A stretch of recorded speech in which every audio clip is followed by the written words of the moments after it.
Hello fellow grower, magandang araw po and welcome to my channel, Late Grower. In this video, ang topic natin ay ang halamang makahiya. Kilala din siya sa tawag na sensitive plant, shy plant, sleepy plant at touch me not among others. Ang scientific name niya ay Mimosa pudica.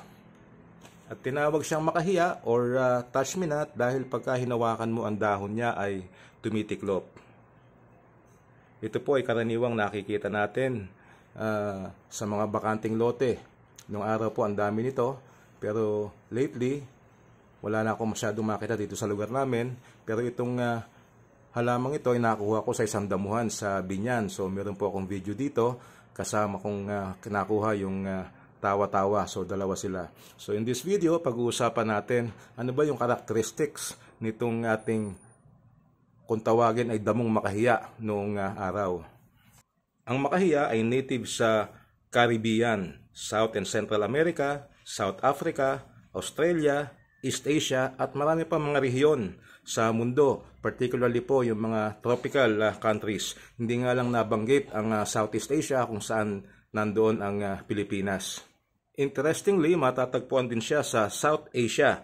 Yung South Asia po, yan yung kinabibilangan ng mga bansang Afghanistan, Bangladesh, Bhutan, India, Nepal, Pakistan at Sri Lanka. So matatagpuan sa maraming lugar sa mundo ang halamang makahiya, basta't ang lugar niya ay hindi yung tipong lumalamig ng husto.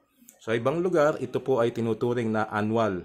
Pag nasa tropical naman, ay pwede po siyang maging perennial sa tamang pag-aalaga. It is also called the most sensitive plant in the world. Dahil pag hinawakan mo, ayan nga, tumutupi yung kanyang dahon. Bukod sa nakakaaliw siyang tingnan, dahil nga gumagalaw siya, pag nahawakan, tumitiklop, ang makahiya ay tinuturing din na herbal plant at matagal nang ginagamit sa ibang bansa na gamot sa maraming karamdaman. Natuklasan po na meron itong antibacterial, anti-venom din, anti-convulsant, antidepressant, antibiotic, anti-inflammatory, diuretic, at pwede rin po itong ituring na isang aphrodisiac ayon sa aking mga nabasa. Specifically, nakakatulong ang makahiya laban sa dysentery or diarrhea. Gamot din siya sa UTI. Yung po may mga problema sa pag-ihi, nakakatulong din para matanggal ang bato sa ating kidney.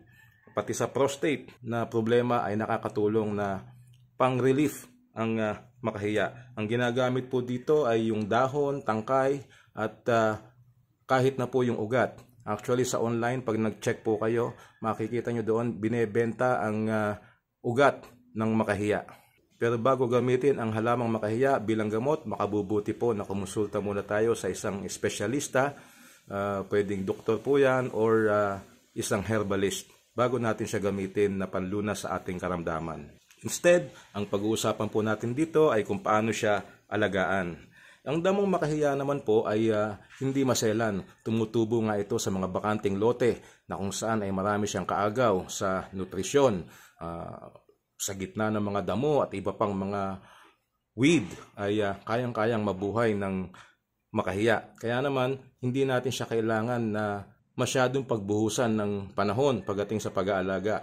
Pwedeng ito ay ilagay lang natin sa container or direktang itanim sa lupa. Pag nasa container naman, basta't ang lupa natin ay malusog, may kahalong compost, ay okay na po siya doon kahit hindi na natin siya i-fertilize ng madalas. Ngayon kung napansin nyo ang dahon niya ay naninilaw o kaya ay mabagal ang kanyang nagiging paglaki, ay pwede po tayong magdagdag uli ng compost o kaya kaunting fertilizer lang. Matibay ang halamang makahiya. Ito pong nasa akin na ito ay binunot ko lang ito sa lupa. At malago, malaki yung kanyang mga ugat. Maraming naputol sa mga ugat niya. And then inilipat ko dito. Mahigit isang araw ang nakalipas. Inilipat ko dito sa container. Pero ayan, after almost 2 weeks na po ito. Mula nang ma-forage ko, makuha ko sa damuhan. Kung makikita nyo, ayan, buhay na buhay naman siya. Kahit sa ordinaryong lupa ay pwede natin siyang itanim. Hindi po siya maselan.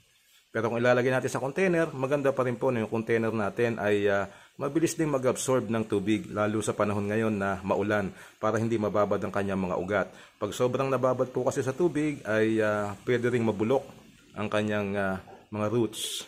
At dahil nga kailangan iwasan natin na mababad sa tubig ang kanyang ugat, ang pagtubig po dito ay hindi madalas. So hayaan muna nating matuyo ang lupa ng mga ilang araw at saka tayo magdilig sa kanya. Ngayong rainy season, maganda nang ipandilig natin sa kanya ay ang tubig ulan. Pagdating naman sa container na pagtataniman sa kanya, mas mainam po yung container natin ay malapad talaga ang bunganga. Kasi po itong makahiya ay naguugat din sa kanyang mga sanga pag napasayad sa lupa. So, makatutulong yun para mas mabilis siyang lumaki at mas mabilis ding mamumulaklak para mag-produce ng buto. Pagdating naman sa pagpaparami, ang makahiya po ay pwedeng paramihin sa pamamagitan ng kanyang buto o yung sexual propagation at pati na rin sa cuttings, yung tinatawag natin na asexual propagation. Ganito ang itsura ng buto ng makahiya. Ayan, ganyan lang po siya kaliit. At ang makahiya po kasi namumulaklak yan. Ang bulaklak niya ay parang pom-pom na pink ang kulay na merong hint ng lavender. And then tumutubo rin po sa kanya, nakahiwalay sa bulaklak, ang seed pod. Yung seed pod na yon, pagka natuyo na, magulang na, ito po ang pwede nating ma-harvest na mga buto at later on ay itanim. Kung naghahanap kayo ng buto ng makahiya, meron po nabibili nito online. So sa ating mga online shops, yung mga local, meron po nagbebenta nito. So kayo na lang ang bahalang pumili ng supplier. Ganito naman ang itsura ng kanyang seedlings. Ayan. Ito po ay mga sumibol galing sa buto. So sinubukan ko siyang pasibulin. Okay naman po ang germination niya. Actually 8 yata ito and then 5 lang ang natira. Medyo namatay po yung iba dahil naiwanan ko sa ulanan. Pero ito, nasa mga 1 buwan na ang edad ng seedlings na ito ng makahiya. So pwede tayong magtanim ng makahiya galing sa buto. Pagdating naman sa cuttings, ito po ang example ng cuttings ng makahiya. Ito mga ito ay galing sa cuttings nito. So nabanggit ko na pwede tayong magpaugat galing sa cuttings. Pwedeng yung sanga ang kukunin natin, pero mas maganda po ang kukunin natin ay yung kanyang root cuttings. Tumutubo rin kasi ang makahiya galing sa kanyang ugat. So maganda makuha natin yung tumubo galing sa ugat. Pag kinuha natin siya, kasama na pati ugat and then itatanim natin. Napansin nyo, medyo magulang yung kanyang mga sanga kasi po ito ay cuttings kumpara doon sa seedlings. So kung pararamihin ay madali lang po ang makahiya na paramihin. Pwedeng galing nga sa buto or sa cuttings. Pero kung pipili kayo sa dalawa, ang maya advice ko po ay cuttings na lang ang inyong gawin para mas mabilis. Ito po ay madaling mabuhay kahit na ordinaryong lupa lang. Idagdag ko lang po sa pag-aalaga, kailangan siya ay naaarawan.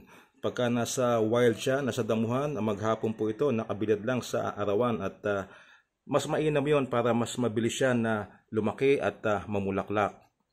So kung halimbawa itatanim natin siya sa container at gustong ilagay sa bahay, ipwesto po natin doon sa may bintana na kung saan ay nakakatanggap siya ng maraming oras ng sikat ng araw. Para siya ay mas mabilis na lumaki at lumago. Mapapansin nyo rin siya pagka gumagabi na ay tumitiklop ang kanyang mga dahon. At kinabukasan, pagliwanag ay nag-uumpisa na uli siyang bumuka. So pagdating po ng gabi, nakatiklop lahat ng mga dahon nito.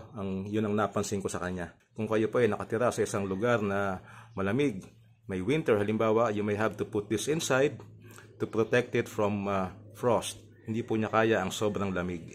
At yan po ang ating video tungkol sa halamang makahiya, also called the world's most sensitive plant. Maraming salamat po sa panonood and hope to see you in my next videos. Bye-bye!